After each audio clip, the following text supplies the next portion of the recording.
I hope Daz tries to score on every single play he touches the football. You know, if he wants to take the team on his back and catch the ball for 200 yards and 3 touchdowns, be my guest. We could use as good a game out of Daz as we can get, and that really holds true for all our guys. Go out and do their job and give us your best effort. And if they're looking to overlap some of the production that we have lost, fantastic. The guy that's running the show, the one that's making the mental decisions, I want and we need him to be as focused as he has been and to generate and execute the offense the way he has and let the athletes go make plays. There's 3 receivers that we're very high on. And you have Joffrey Brown's made some big plays this year. And Emory Simmons his role has increased every week as the season has gone on. And he's made some huge plays, especially in the second half of the season. And then, you know, we're going to lean on Antoine Green somewhat in the game as well. So those 3, and you may see some of Justin Olson, those 3 or 4 guys are going to be our wide receiver core.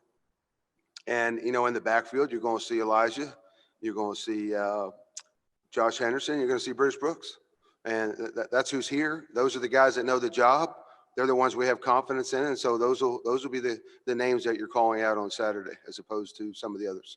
I expect a lot of big things out of them. You know, those 3 guys are going to have to come up with some big plays for us to have a chance to win the football game. You know, Diami's due for a couple deep ball catches a game, at least 1 touchdown a game. So, they definitely have to make some plays for us to have a chance to win. And they've had a really good couple weeks of practice. And they're all 3 really good receivers. All 3 of them are definitely talented enough to be starters here. They're talented enough. They put the work in, so I'm excited for those guys to get out there. What can you tell us about Antoine? He's one player. I mean, Emory and Joffrey have caught a number of balls this year, but Antoine's kind of hasn't been as productive this year. What can you tell us about Green? Yeah, Antoine's a really, really talented player. I think he had the injury his freshman year. He was kind of in and out last year with injuries too. So, he hasn't got to play as much as we would have liked him to play.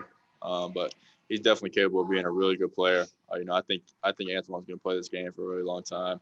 I think he's that talented. I think he played. I watched some of his freshman year when I was still in high school, and I thought he was one of the best receivers in the country. So he's definitely a freak. He really is a really all-around receiver. He's got great hands. He can catch the deep ball. So I'm excited for him to get out there and get a lot of reps this weekend. If you give them all to me, I'll take them. But it's the same thing. It's the same game plan. We ain't changing nothing. You just got to make plays when the ball come to you. The confidence is already there. We know what we do in practice. We know the type of skill set we have. So I feel like it's another game. You just go out there and play. It's just on a bigger stage. Just now with the chances you get, it's on a bigger stage, but it still doesn't change the game at all. I still feel like our guys are still going to be ready, and we're all going to step up to the plate.